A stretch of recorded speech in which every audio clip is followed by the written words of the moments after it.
Hey guys, what is up? In my last video, I shared with you how important it is to become self-reliant in doing your own RV maintenance and learning how to take care of your RV so it's always running top notch. And at the end of that video, I said I was going to have an exciting announcement to help you accomplish that goal. So today I'm announcing my 52-week RV maintenance challenge. Details coming up on RV Street.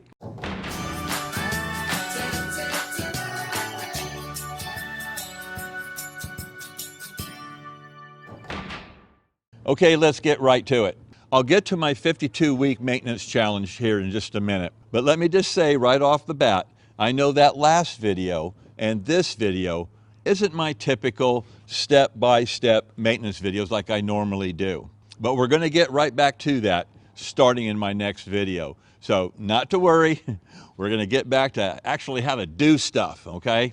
But in these two videos, I not only wanted to alert you to the changes coming to the RV community, but to encourage you and challenge you to become better at doing your own maintenance and becoming more self-reliant. If any of you did not watch my last video, 2022 RV predictions, I hope you're paying attention. At the end of this video, I'm going to put a link to it right up here. You'll just click that little circle. That video will drop down and you can watch that. That video is a real eye-opener and I encourage you to watch it. So after running a YouTube channel for quite a while now and reading online comments, I've talked to a lot of you in the comments section on Facebook. I'm on RV forums all the time. I read blogs and all that type of stuff. I get a real good sense of what RVers struggle with all the time. And the sense that I get is that most RVers really don't know how all of their RV systems work. They don't know how to troubleshoot something when something breaks or it's not working. They just don't have a clue on where to start to troubleshoot that problem.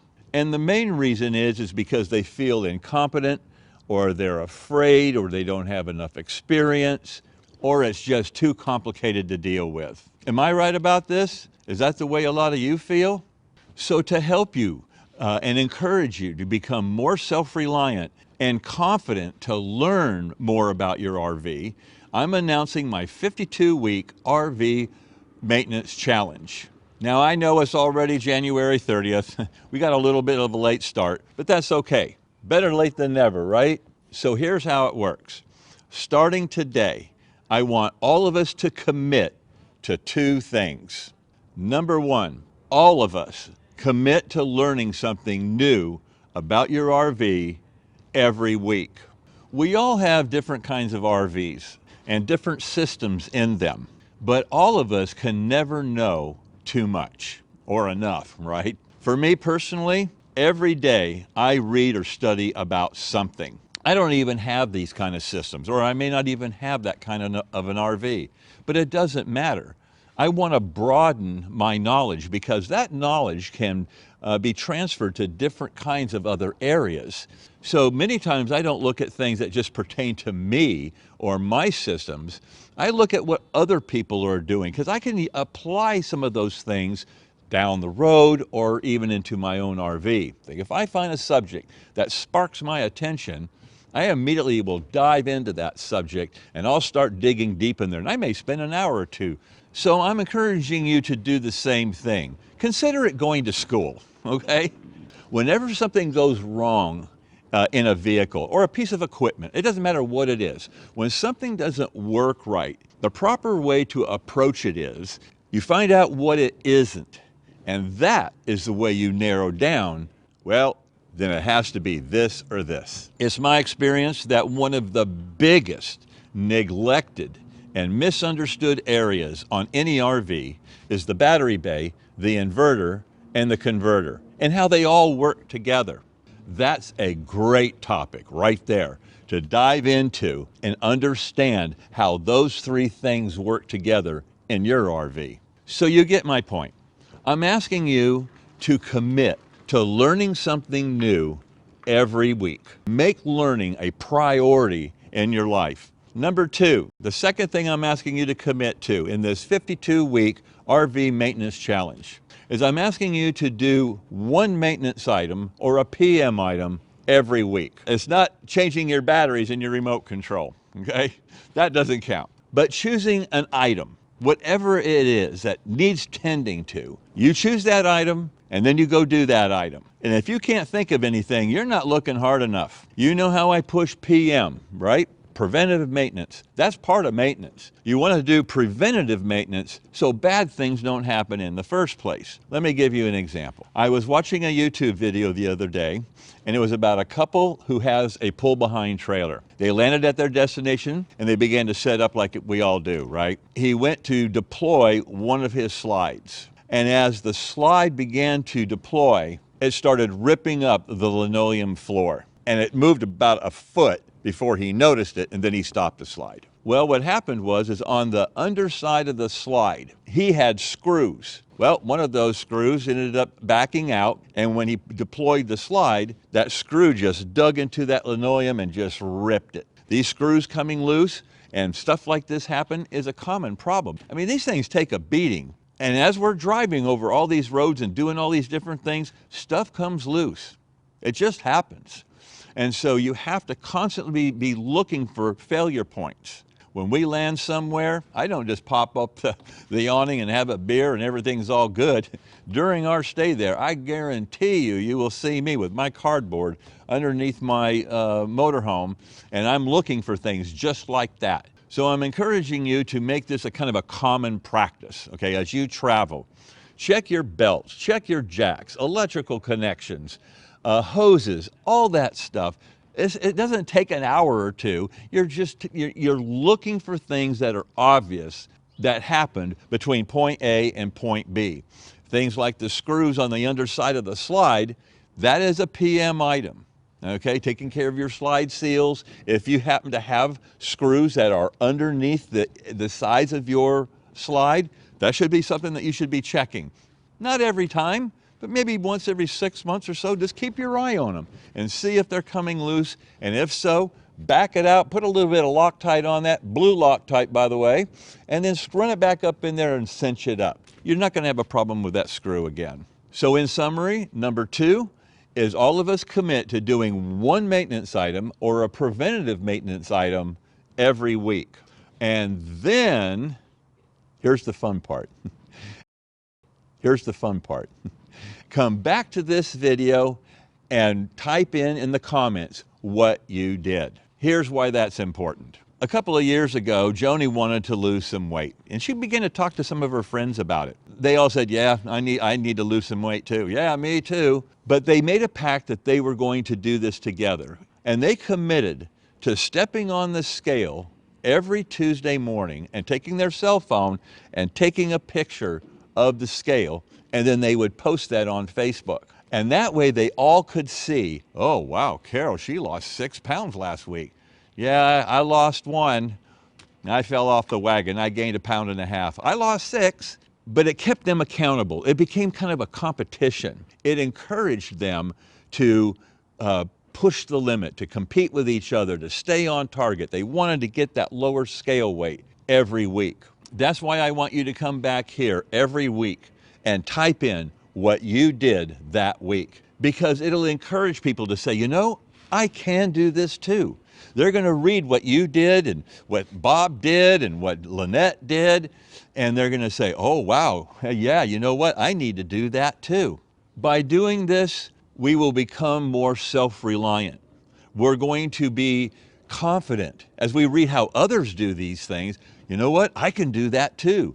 Because every one of you that's watching this video right now can do 80 to 90% of the maintenance items and your regular PM items on your RV. Unless, of course, you've got some outstanding kind of health issues. I get that.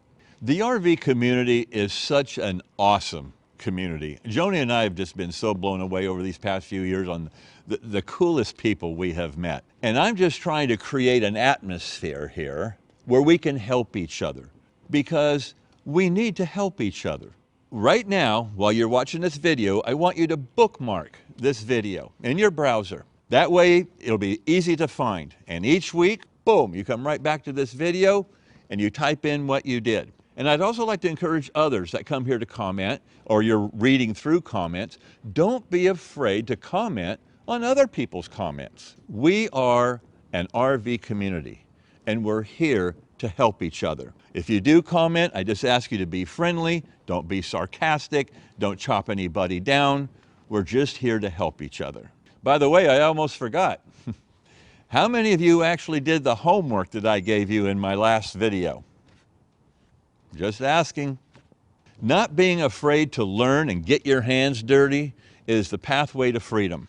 We're never too old to learn. We have a wealth of information at our fingertips today.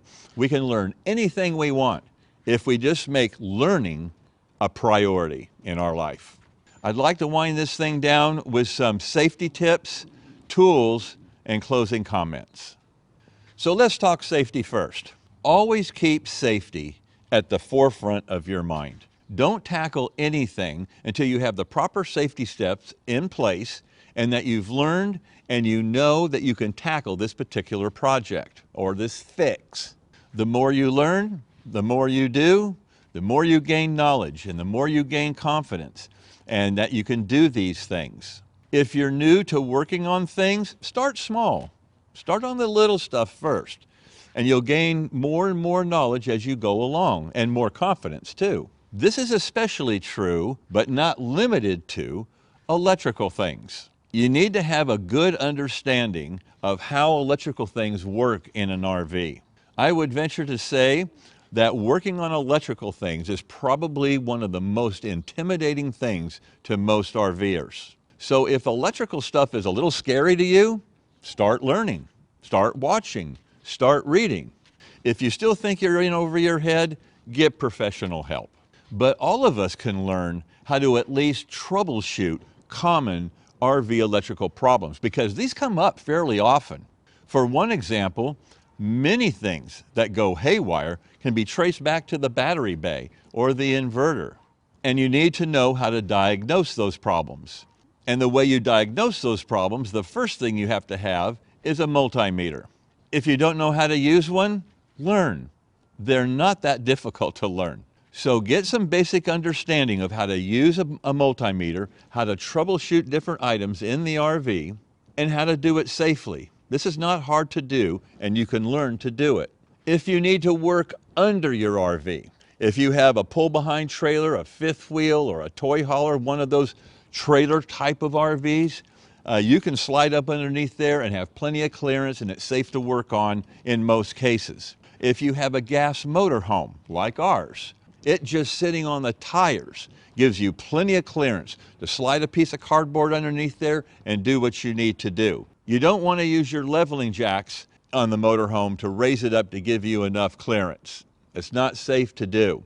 In most cases, you can work on it with it just sitting on the tires. You have plenty of room.